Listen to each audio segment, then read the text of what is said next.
전에 고통받던 자들에게는 흑암이 없으리로다. 옛적에는 여호와께서 스불론 땅과 납달리 땅이 멸시를 당하게 하셨더니 후에는 해변길과 요단 저쪽 이방의 갈릴리를 영화롭게 하셨느니라. 흑암이 행하던 백성이 큰 빛을 보고 사망의 그늘진 땅에 거주하던 자에게 빛이 비치도다. 아멘. 대림절 둘째 주일의 촛불 역시 보라색 촛불입니다. 이 촛불은요, 준비의 촛불 혹은 평화의 촛불이라고 불리곤 합니다. 이 두 번째 촛불을 보면서 우리는 우리를 구원해 주시는 예수님을 기다리며 우리 안에 평화를 준비하는 그런 성찰의 시간을 가지기 때문입니다.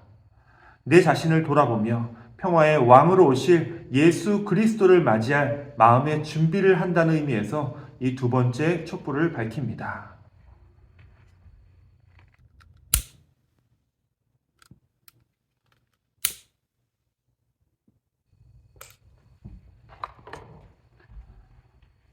이 시간 이 촛불을 평화의 상징으로 밝힙니다.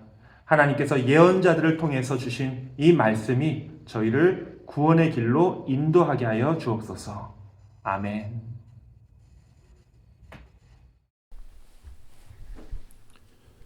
오늘은 2022년 12월 4일이고요. 이렇게 두 개의 촛불을 밝히며 이 두 번째 대림절 예배를 함께 드리기 위해서 이 자리에 모였습니다. 이 자리에 오신 모든 분들 진심으로 환영하고 또한 축복합니다. 이 대림절이라는 말은요, 말 그대로 기다릴 때, 임이라고 해서 예수님께서 우리들에게 임하시는 것을 기다리는 절기라는 뜻이죠. 자, 이 시간 우리는 이 두 개의 촛불을 밝히며 우리의 참 소망이 되신 예수님을 함께 기다리고자 합니다. 자, 지난 설교 때도 말씀을 드렸듯이 우리 인생은 늘 무언가를 기다리는 시간들로 채워져 있습니다. 요새는 이제 때가 때이니만큼 월드컵 축구 경기를 그렇게 기다리며 살고 있습니다. 여기 캘리포니아에서는 이제 경기 시간이 좋지가 않은데요. 매일 새벽 5시나 7시 경기를 보고 있습니다. 특히 이제 지난 한국 경기들이 죄다 새벽 5시에 있어가지고 아침에 일어나서 그걸 찾아보는 것이 참 즐거우면서도 곤욕이었습니다. 게다가 여기서는 이제 월드컵 보는 게 공짜가 아니죠. 개인적으로 고민하다가 딱 한 달짜리 돈 내고 보는 프로그램을 구입했는데요. 이걸 사면서도 마음이 좀 그랬습니다. 새벽에 일어나서 이걸 제대로 다 볼 수 있을까? 우리나라 경기가 기껏해야 3경기가 다일 텐데 이 3경기 보자고 이거 돈 주고 사는 게 맞나? 그랬는데 지금 이 예배를 녹화하는 오늘 금요일 아침에 우리 한국 사람들에게는 기적이 일어났습니다. 3경기로 끝나지 않게 된 겁니다. 자, 이 장면은요, 우리나라가 포르투갈을 2대1로 이겨놓고서 우리나라 선수들이 경기장 가운데 둘러앉아가지고 저쪽 이제 반대쪽 경기장에 있는 가나와 우루과이 경기 결과를 기다리는 장면입니다. 자, 이때까지만 해도 우루과이가 가나를 2대0으로 이기고 있었는데 진짜 한 골만 더 들어가도 우루과이가 16강에 올라가고 우리가 떨어지는 상황이었었죠. 자, 그냥 이대로 점수가 끝나야 되는데 이 기다리는 시간이 한 8분 정도 됐을까요?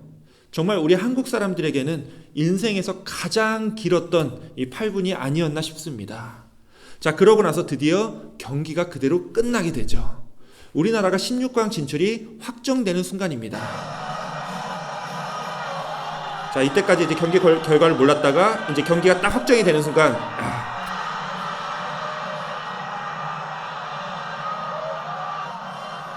오늘 손흥민 선수가 이제 주저앉아가지고 펑펑 울게 되죠. 이게 이제 관중들이 보는 입장인데요. 관중들 카메라에는 이렇게 나옵니다.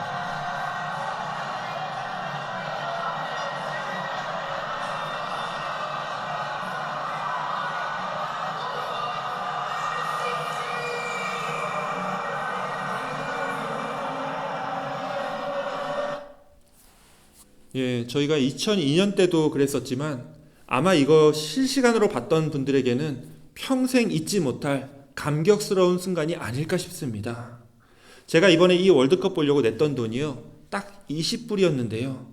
이 20불 아끼자고 이 장면을 못 봤다면 제가 정말 평생 후회할 뻔했습니다. 어쩌면 우리 믿는 사람들이 힘들고 고단하면서도 여전히 인내하며 주님을 기다리는 이유가 이것과 비슷하지 않을까 싶습니다. 주님을 기다리는 시간이 쉽진 않습니다. 하지만 주님을 만나는 그 순간에 우리가 기다리면서 겪었던 그 모든 고통과 상처가 깨끗이 사라지고 오직 주님으로 인한 기쁨과 감격만이 우리 마음속에 가득 찰 것이기 때문입니다. 오늘 이 예배가 그런 기쁨과 감격을 미리 맛볼 수 있는 그런 예배가 되기를 원합니다. 오늘 이 예배를 통해서 주님의 구원을 간절히 기다리는 우리들에게 주님의 기쁨과 은혜가 넘치는 그런 귀한 시간이 다 되시기를 우리 주님의 이름으로 축원합니다. 아멘. 자, 이제는 마음을 정돈하시고 우리 함께 머리 숙여서 기도하며 오늘 이 예배를 시작하기 원합니다. 특별히 이 예배에 참여하면서 함께 주님의 구원을 기다리는 여러분 각자의 심령 위에 주님께서 평화와 구원의 소망을 주시고 여러분의 삶 속에서 이 세상을 회복시키는 주님의 구원의 역사를 간구하며 우리 함께 이 예배를 시작하겠습니다. 주님 대신에 감사합니다. 주님께서 오심에 너무나도 감사를 드립니다. 2000년 전 주님께서 오심으로 인해서 저희들이 구원을 입었고 그 구원으로 인해서 저희들이 이 한평생을 주님의 은혜를 기다리며 살아갈 수 있는 힘과 에너지가 되었습니다. 주님 이 시간 역사해 주시고 오늘 이 예배를 통해서 주님 함께 하시옵소서. 하나님 감사합니다. 주님의 구원을 간절히 기다리는 이 대림절의 시간에 저희들 이 예배당으로 모이게 하여 주시사 이렇게 함께 주님을 예배하며 우리의 마음을 하나로 모아 주님 앞에 결단하고 다짐하게 하여 주신 것 감사를 드립니다. 오늘 이 예배 주님께서 기뻐 받아 주옵시고 주님의 평화가 우리 마음에 그리고 우리의 삶 속에 넘쳐날 수 있도록 주님 역사하여 주시옵소서. 이 예배 순서를 온전히 주님께 맡기오며 우리 구주 예수 그리스도 이름으로 기도하옵나이다. 아멘. 이제 다 함께 주님 오심을 기다리며 찬송가 104장 곧 오소서 임마누엘을 함께 찬양하겠습니다.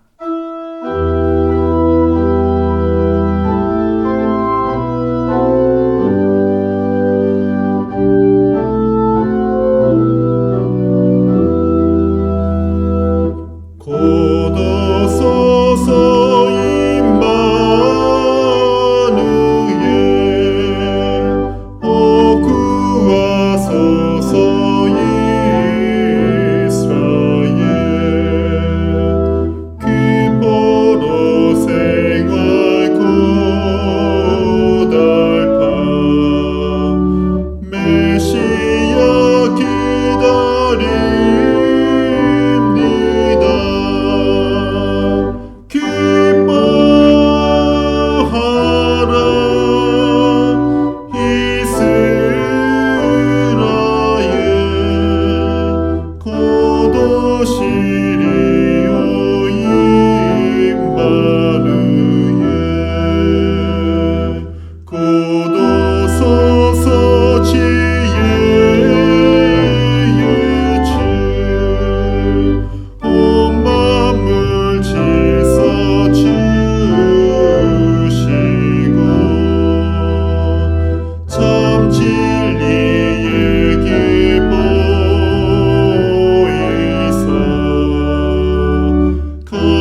함께 교독문 116번 두 번째 구주강림 교독문을 함께 교독하시겠습니다.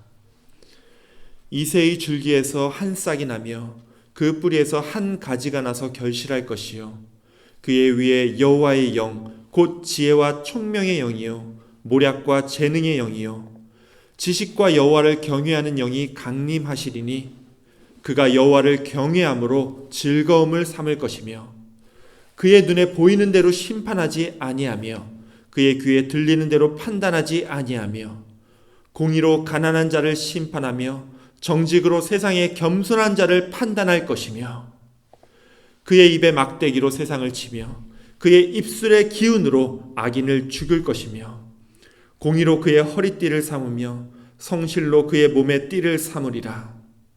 그때 이리가 어린 양과 함께 살며 표범이 어린 염소와 함께 누우며 송아지와 어린 사자와 살찐 짐승이 함께 있어 어린 아이에게 끌리며 암소와 곰이 함께 먹으며 그것들의 새끼가 함께 엎드리며 사자가 소처럼 풀을 먹을 것이며 젖 먹는 아이가 독사의 구멍에서 장난하며 젖된 아이가 독사의 굴에 손을 넣을 것이라. 내 거룩한 산 모든 곳에서 해됨도 없고 상함도 없을 것이니 이는 물이 바다를 덮음같이 여호와를 아는 지식이 세상에 충만할 것임이니라. 그날에 이새의 뿌리에서 한 싹이 나서 만민의 기치로 설 것이요 열방이 그에게로 돌아오리니 그가 거한 곳이 영화로우리라. 아멘. 우리 함께 사도신경으로 신앙 고백 드리겠습니다. 전능하사 천지를 만드신 하나님 아버지를 내가 믿사오며 그 외아들 우리 주 예수 그리스도를 믿사오니 이는 성령으로 잉태하사 동정녀 마리아에게 나시고 본디오 빌라도에게 고난을 받으사 십자가에 못 박혀 죽으시고 장사한 지 사흘 만에 죽은 자 가운데서 다시 살아나시며 하늘에 오르사 전능하신 하나님 우편에 앉아 계시다가 저리로서 산 자와 죽은 자를 심판하러 오시리라. 성령을 믿사오며 거룩한 공예와 성도가 서로 교통하는 것과 죄를 사하여 주시는 것과 몸이 다시 사는 것과 영원히 사는 것을 믿사옵나이다. 아멘. 이 시간은 우리 함께 기도하는 시간입니다. 우리 마음을 모아서 다 같이 기도하겠습니다. 예수께서 비유로 말씀하시되 무화과 나무와 모든 나무를 보라. 싹이 나면 너희가 보고 여름이 가까운 줄을 자연히 아나니 이와 같이 너희가 이런 일이 일어나는 것을 보거든 하나님의 나라가 가까이 온 줄을 알라. 내가 진실로 너희에게 말하노니 이 세대가 지나가기 전에 모든 일이 다 이루어지이다. 하나님 감사합니다. 많은 이들이 지금 이 악하고 탐욕스러운 세대를 가리키며 말세라고 세상 끝날이 다 왔다고 체념하고 정죄하고 때로는 헛된 열정을 품는 이때에 주님 또다시 이 주일에 우리들을 이 예배로 초대하여 주시고 우리를 한 사람 한 사람 불러주시사 이렇게 모여서 함께 예배 드릴 수 있도록 허락하여 주시는 이에 감사를 드립니다. 또 한 주간 우리를 지켜주신 주님, 우리가 주님의 은혜를 힘입어 이 세상에서 살았습니다. 우리가 이 낯선 미국 땅에서 사는 동안 때로는 힘들고 때로는 어렵고 또 곤란한 일들도 있었습니다. 그럼에도 주님, 먼저 저희들 주님께 감사를 드립니다. 주님께서 우리와 지난 한 주, 또 지난 한 해 동안 함께 계셨기 때문에 우리가 지금 이 자리에 함께 모일 수 있었습니다. 주님께서 우리의 삶의 순간순간마다 지켜주시고 인도해 주셨기에 우리가 이 예배당에서 주님께 찬양하고 예배할 수 있음을 이 시간 감사함으로 고백합니다. 저희들 바라옵기는 우리의 바쁘고 고단한 삶 속에서 더욱더 우리를 강권하여 주옵시고 우리의 삶 속에서 그리고 이 예배 안에서 주님께 영광이 되며 우리들 안에 평화가 이루어지는 놀라운 임마누엘의 역사를 허락하여 주시옵소서. 오늘 이 예배를 통하여 우리 가나안교회 성도들이 주님만을 높이고 주님께 우리의 모든 것을 다 의탁하는 굳건한 결단의 시간이 되게 하여 주옵소서. 또한 특별히 오늘은 2022년을 한 달 남은 이제 12월 첫 번째 주일입니다. 주님, 우리에게 아직 한 달의 시간을 남겨주셔서 감사를 드립니다. 우리가 올 초에 바라고 기대했던 많은 것들, 주님 그 모든 계획과 결단들이 온전히 주님 안에서 풍성한 열매로 맺어지는 이번 12월이 될 수 있도록 우리를 인도하여 주시옵소서. 특별히 올 한 해를 마무리 지으면서 우리 교회에 속한 모든 교인들에게 함께하여 주시사 우리 교회를 통해 역사하시는 주님의 은혜와 사랑을 더욱더 깨달아 알게 하여 주시옵소서. 또한 이 추운 겨울에 주님의 능력을 더욱 필요로 하는 우리 교우들이 있습니다. 지금 어디에 있든지 오늘 이 자리에 함께한 우리들과 동일한 은혜, 동일한 축복으로 채워주옵시고 특별히 몸의 불편함과 고통 속에 고생하는 우리 교우들의 심신을 주님께서 지켜주옵시고 위로하여 주시옵소서. 또한 오늘도 전 세계 각지에서 자신의 신앙을 지키며 묵묵히 주님의 길을 따르는 모든 주님의 자녀들에게 함께하여 주시고 우리가 서로 떨어져 있는 것이 아니라 주님 안에서 함께 연합된 믿음의 식구임을 기억하고 우리가 서로 기도하고 또 더불어 의지하며 살아가게 하여 주시옵소서. 이제 이 예배를 주님께 드립니다. 이 예배를 위해 준비하는 수고하시는 모든 성도들 또 늘 함께하여 주시고 특별히 이 교회에 보이지 않는 곳에서 이름 없이 빛도 없이 봉사하는 그 손길들이 있습니다. 그 모든 이들의 간구를 주님 응답해 주시옵소서. 또 말씀을 전하는 종과 듣는 교우들에게도 함께하여 주시사 우리의 마음속에 주님의 말씀을 올바로 새기는 그런 귀한 시간이 되게 하여 주시옵소서. 이 예배의 끝을 온전히 주님께 맡기오며 살아계신 우리 구주 예수 그리스도의 이름으로 기도하옵나이다. 아멘. 하나님 감사합니다. 오늘 기도한 모든 것들 주님께서 들어주시고 응답하여 주시고 그 기도를 통하여 하나님 하나하나 모든 그 기도했던 사람들 영도 듣던 사람들 이루어지게 하여 주시옵소서. 감사드립니다.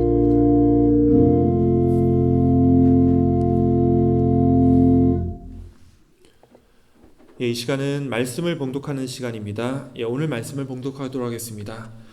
오늘 우리에게 주신 하나님의 말씀은 누가복음 1장 38절부터 45절까지의 말씀입니다.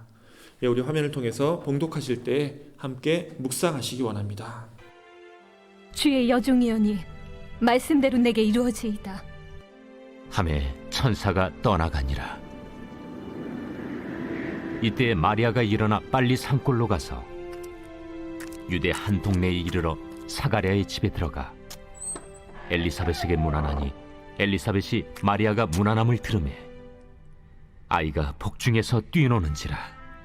엘리사벳이 성령의 충만함을 받아 큰 소리로 불러 이르되 여자 중에 내가 복이 있으며 내 태중에 아이도 복이 있도다. 내 주의 어머니가 내게 나아오니 이 어찌 된 일인가. 보라, 내 문안하는 소리가 내 귀에 들릴 때에 아이가 내 복중에서 기쁨으로 뛰놀았도다. 주께서 하신 말씀이 반드시 이루어지리라고 믿은 그 여자에게 복이 있도다. 이것은 오늘 우리들에게 주시는 하나님의 말씀입니다. 아멘.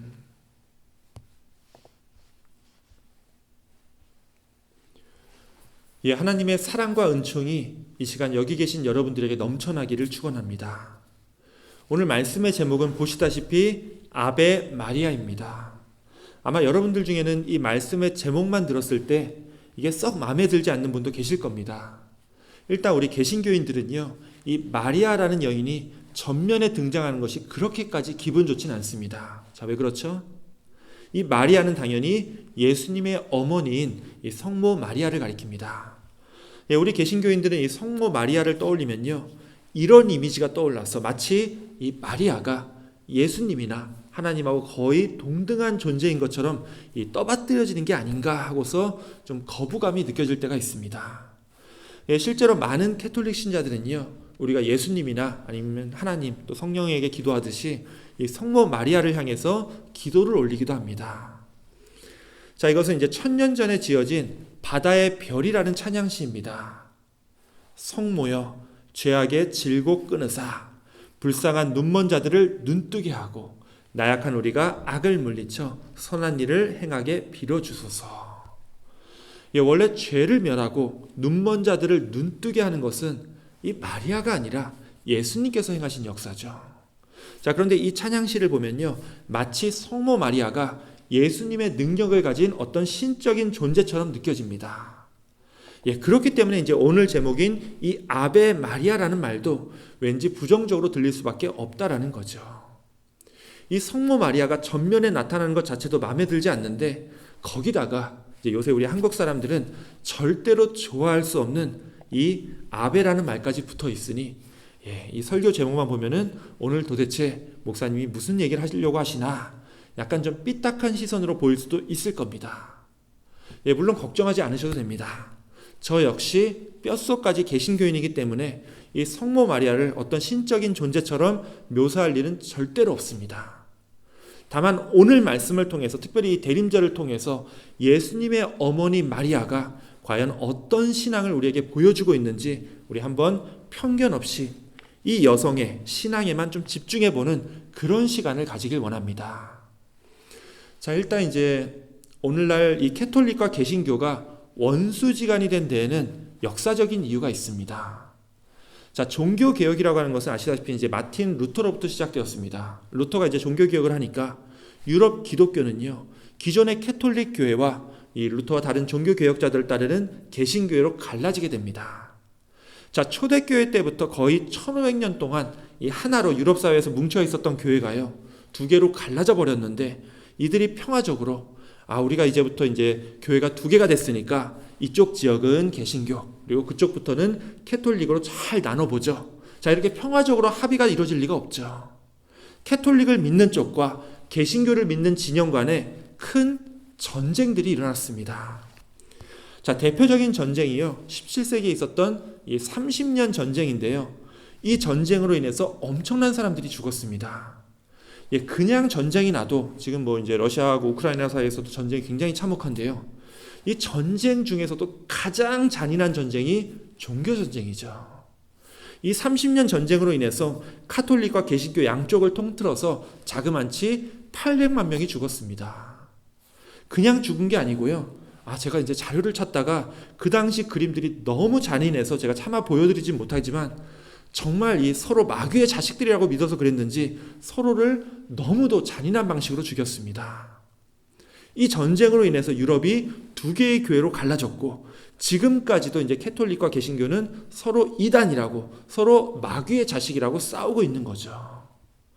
자, 근데 이제 우리 한국 사람들 입장에서 좀 안타까운 게요, 예, 벌써 300년이 넘게 지났는데 또 이때 이 전쟁들이 우리 동양 사람들의 역사도 아니고 서양의 역사 속에서 자기들끼리 싸운 건데, 예, 오늘날 우리가 같은 하나님을 섬기면서 괜히 우리들까지도 이 양쪽 교회로 갈라져서 서로 이단이라고 대립하고 있는 이 현실이 개인적으로는 많이 안타깝다는 말씀입니다.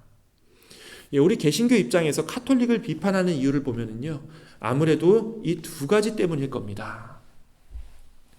이 왼쪽에 있는 건 이제 교황이라고 하는 이 캐톨릭의 시스템인데요.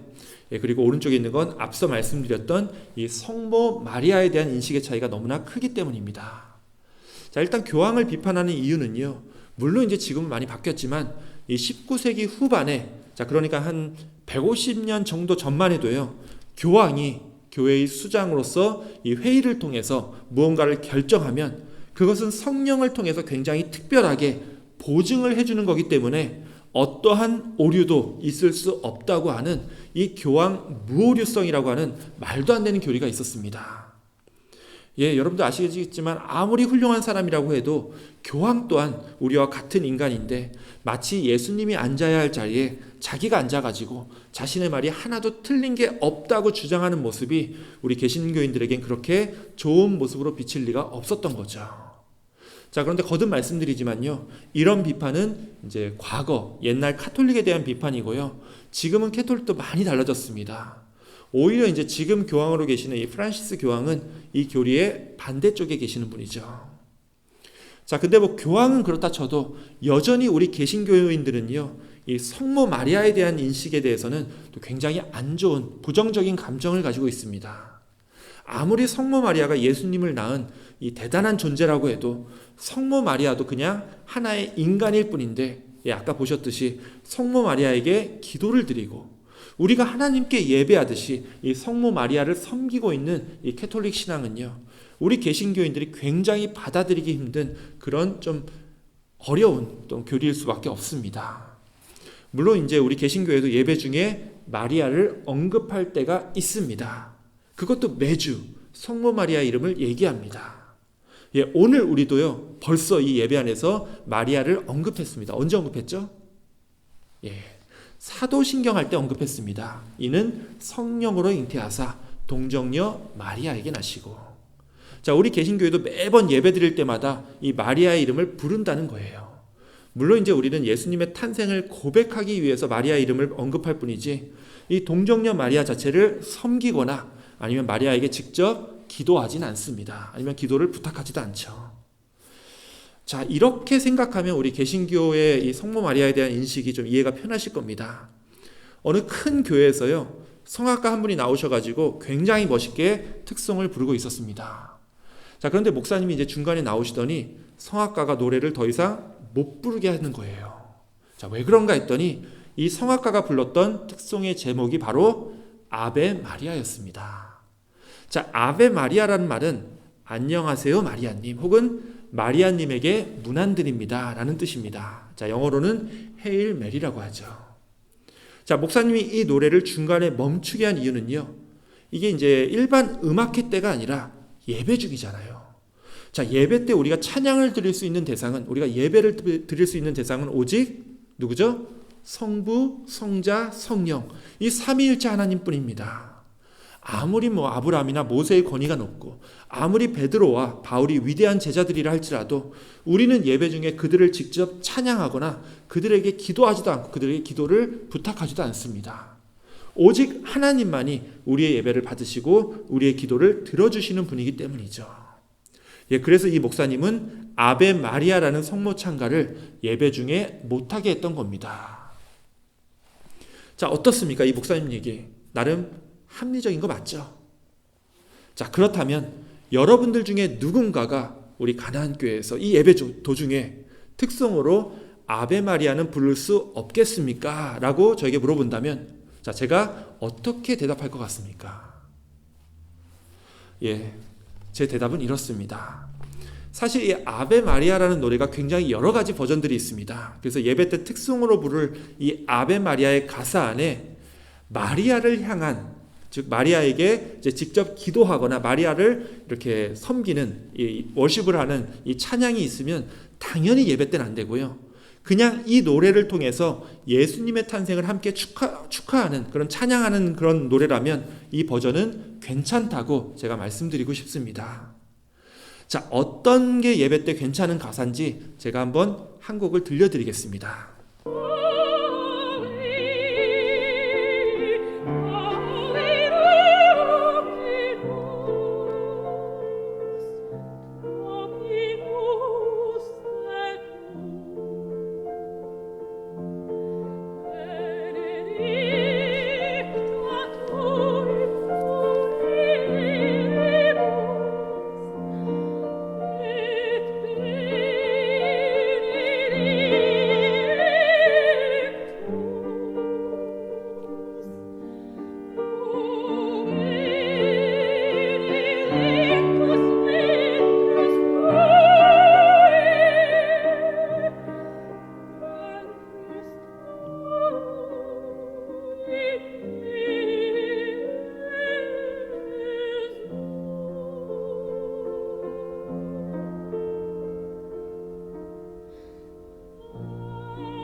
예, 이 조수미 씨가 좀 표정이 좀 묘하죠. 사실 이제 원래는 이날 조수미 씨 아버님이 돌아가셔서 거기 장례식을 갔어야 됐는데 이 조수미 씨의 어머니께서 이 딸이 장례식에 오는 것보다 여기가 이제 파리였는데요. 이 공연장에서 멋진 노래로 이 보답하는 것이 이 돌아가신 아버지를 위해서 할 수 있는 최선이라고 설득을 하셔가지고 또 이렇게 멋진 노래가 이 신앙 중에 나왔습니다.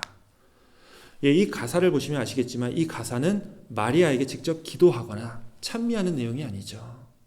오히려 오늘 읽었던 이 누가복음 1장의 말씀을 그대로 차용하고 있기 때문에 이 아베 마리아는 예배 때 특송으로 부르셔도 이 버전은 괜찮다는 말씀입니다. 자, 오늘 읽었던 말씀이 딱 이 부분이었죠. 예수님을 잉태하게 된 마리아가 천사로부터 친척이었던 엘리사벳이 늦은 나이에 애를 가졌다는 소식을 듣고 이분이 이제 그 엘리사벳이 나중에 세례 요한의 어머니가 되시는 분이죠. 이 엘리사벳을 찾아갑니다. 이때 엘리사벳은 이 성령의 충만함을 받아서 이렇게 얘기하죠. 큰 소리로 불러 이르되 여자 중에 내가 복이 있으며 내 태중의 아이도 복이 있도다. 예, 아까 그 아베 마리아라고 하는 노래는요, 바로 이 말씀을 근거로 해서 만들어진 노래입니다. 예, 안타까운 건요, 성모 마리아를 둘러싼 이 캐톨릭과 개신교의 이런 입장 차이라고 할까요? 교리 차이 때문에 이 마리아에 대한 설교를 제대로 하지 못한다는 겁니다.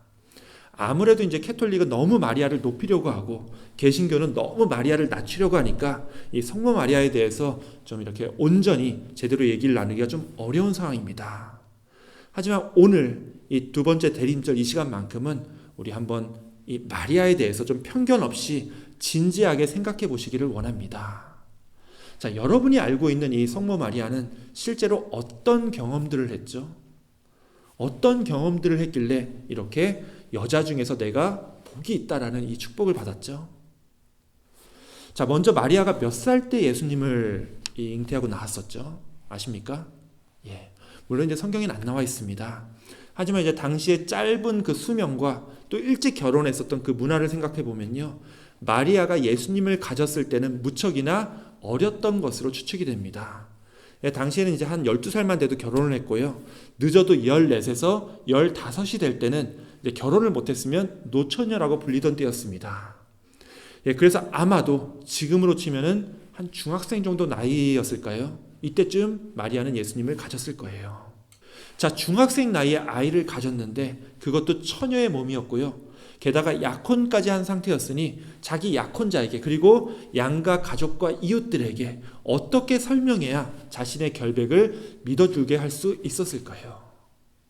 예, 이것이 바로 어린 마리아가 예수님으로 인해서 겪어야 했던 첫 번째 고통이었다는 겁니다. 이 뱃속에서 생길 때부터 예수님은 어머니 마리아를 힘들게 했던 거예요. 예, 아무튼 우여곡절 끝에 마리아는 아이를 출산했습니다. 자, 그리고 출산한 직후에 뭘 했죠? 보통 이제 아이 낳고 나면 요새 뭐 하죠? 예, 아이를 낳고 난 다음에 산모들이 요새는 뭐 하죠? 밭을 맵니까? 옛날 어른들은 이제 애 낳기 전에 밭을 매러 갔다가 애 낳고 나서 다시 밥 매러 갔다 이렇게 얘기를 하는데, 당연히 출산하면 요양을 해야 됩니다. 출산 직후에 요양을 제대로 못하면요, 두고두고 이 만성 부인병으로 고생할 수가 있죠.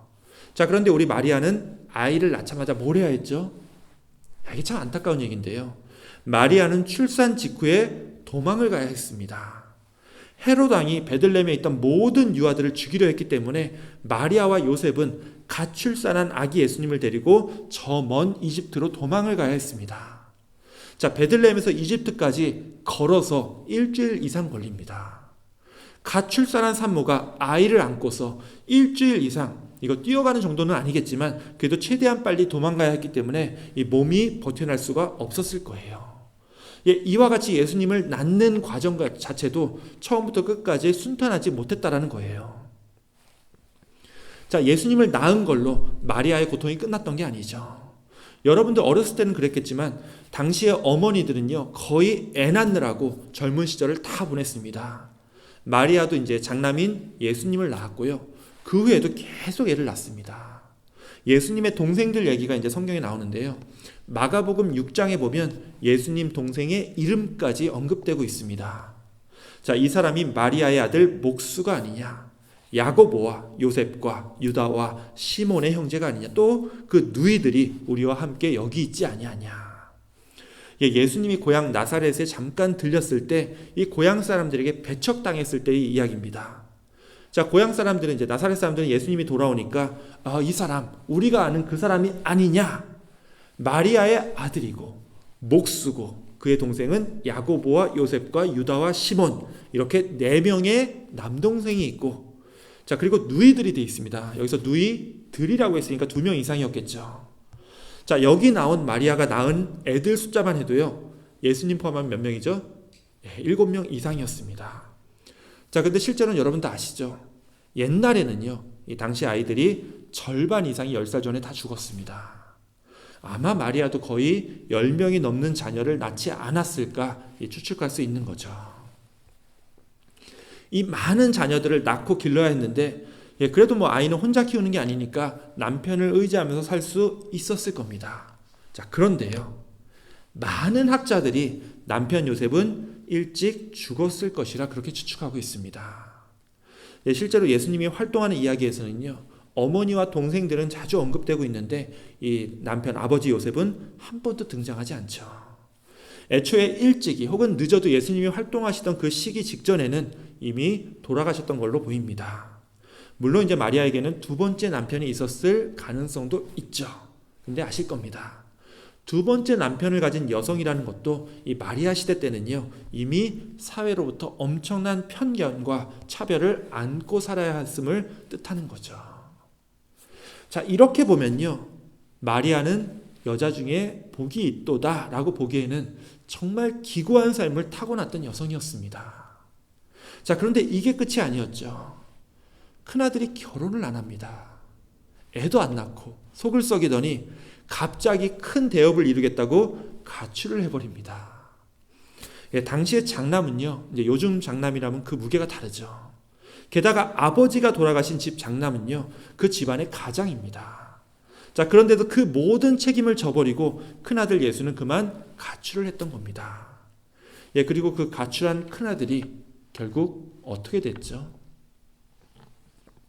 당연히 우리들이야 예수님의 이 십자가와 죽음을 통해서 구원을 경험한 사람들이기에 감사함으로 이 장면을 받아들이지만 어머니였던 마리아만큼은 마냥 감사할 수는 없었을 겁니다. 자기 아들이 이토록 비참한 죽임을 당했는데 이 어머니 입장에서 그 무엇이 중요했겠습니까?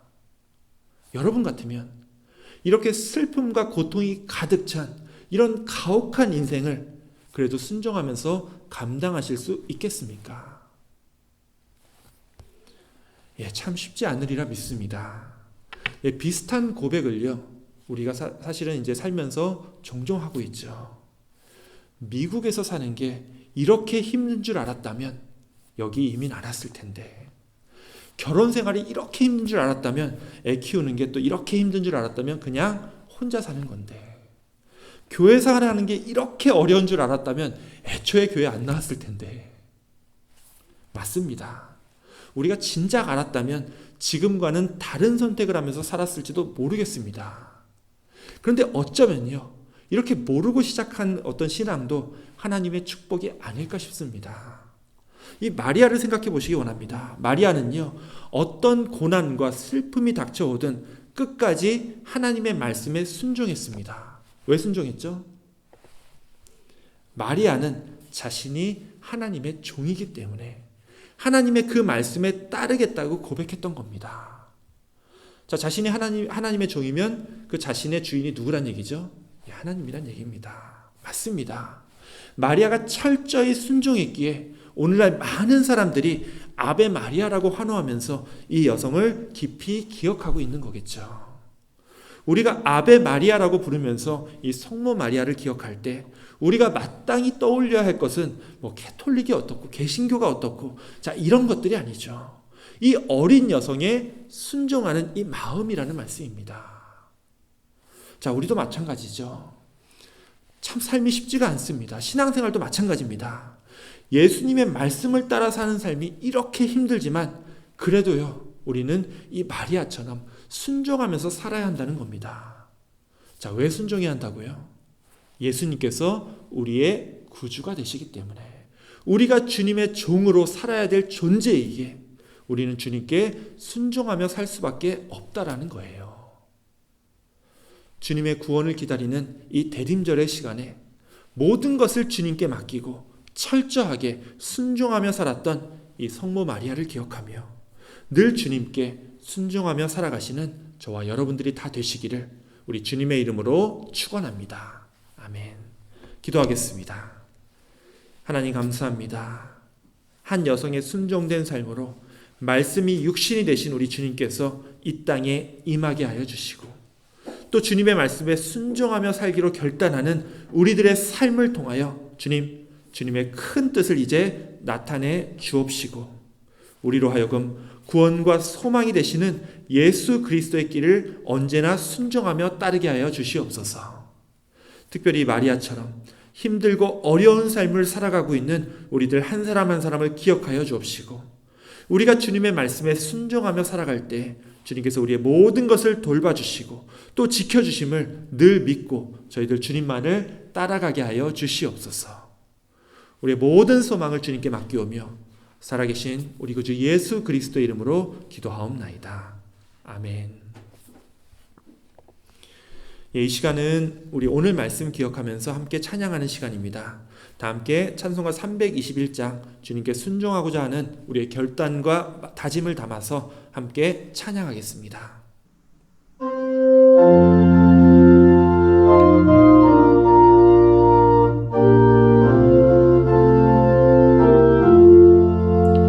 날 대속하신 예수께 내 생명 모두 드리니 늘 진실하게 하소서. 내 구주 예수여 나 구주 위에 살리라. 내 기쁨 한량 없으리. 내 갈 길 인도하소서. 내 구주 예수여 날 구원하신 예수를 이 평생 의지하오니 날 영접하여 주소서. 내 구주 예수여 나 구주 위에 살리라. 내 기쁨 한량 없으리. 내 갈 길 인도하소서. 내 구주 예수여 주 십자가에 달리사 날 자유하게 했으니 내 몸과 마음을 주 위에 다스리게 하소서. 나 구주 위에 살리라. 내 기쁨 한량 없으리. 내 갈 길 인도하소서. 내 구주 예수여 아멘.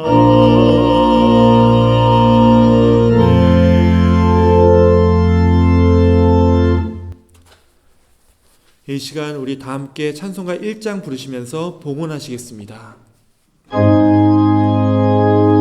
만복의 근원 하나님 온 백성 찬송 드리고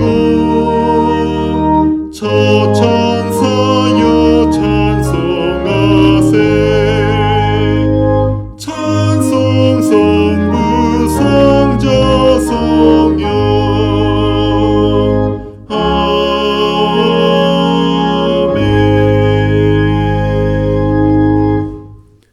하나님 감사합니다. 오늘 이 예배를 허락하여 주시고 이렇게 또 함께 예배하는 믿음의 형제 자매들과 더불어서 예배 드리게 하여 주심에 감사를 드립니다.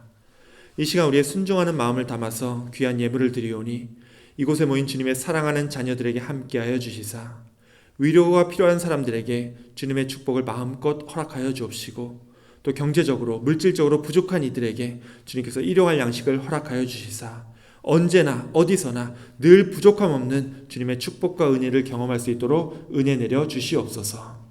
특별히 우리 가나안 교회 주님께서 세우신 귀한 교회임을 믿습니다. 지금 이 예배를 드리는 우리 모든 교우들에게 함께해 주시고 또 능력 주시사 주님 어떠한 병마도 틈타지 않도록 우리 교우들 잘 지켜주옵시고 우리가 주님께 명령받아 파송되어 있는 각 처소와 또 일터에서 주님 주시는 그 구원의 역사를 기대하며 주님이 주신 그 소망을 따라서 온전히 살아갈 수 있도록 늘 함께하여 주시옵소서. 다시 한번 오늘 이 예배와 이 봉헌의 시간에 감사를 드리오며 우리 구주 예수 그리스도의 이름으로 기도하옵나이다. 아멘. 이 시간은 교회 소식 시간입니다. 먼저 이렇게 오늘도 이 예배에 참석하신 모든 분들 진심으로 환영하고 또한 축복의 말씀을 드립니다. 또한 오늘 이 예배를 위해서 수고하신 모든 분들께도 감사를 드립니다.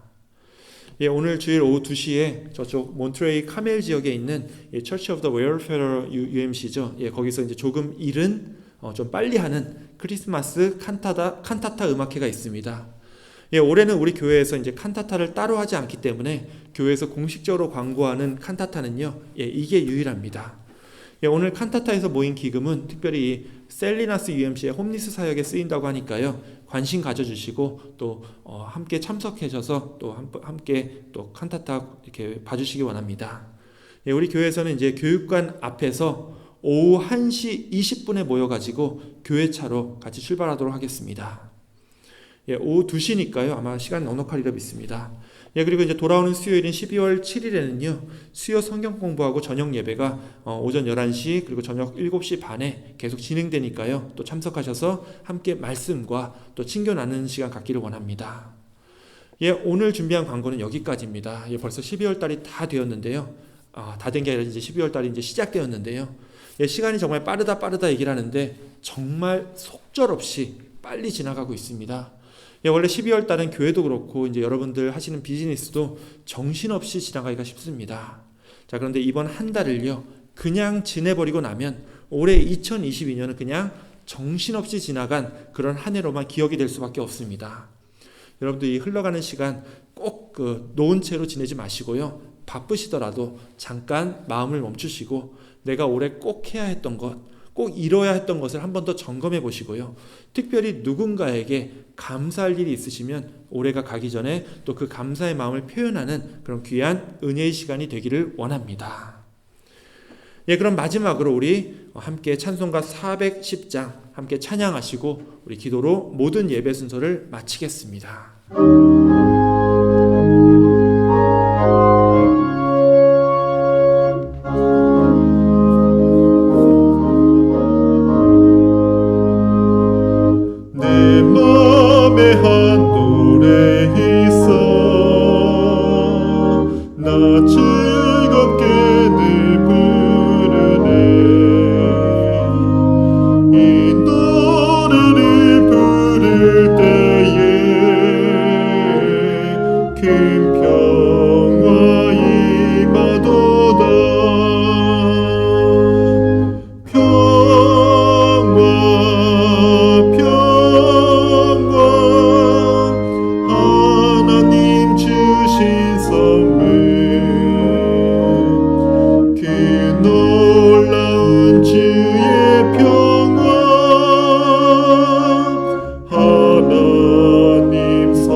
이제는 우리 구주 예수 그리스도의 은혜와 아버지 하나님의 사랑과 이 힘들고 어려운 세상 속에서도 우리에게 구원과 회복의 소망을 주시는 성령 하나님의 교통 역사하심이 비록 너무나 어둡고 좌절과 절망이 가득한 이 세상을 살아가고 있지만 그럼에도 올 한 해 우리 한 사람 한 사람을 건강으로 지켜주시고 또 이 예배로 다시 불러주셨듯이 우리가 이번 한 주 또 올해 남은 이 한 달 이 세상을 살아가는 동안에도 우리의 구원과 능력이 되시는 주님을 순종하는 마음으로 간절히 기다리며 이 세상을 능히 승리하며 살아가기로 함께 결단하는 우리 사랑하는 가나안교회 모든 성도들 머리 위에 또 이 예배를 온라인으로 드리고 있는 모든 성도들의 삶 위에 영원토록 함께 있을지어다.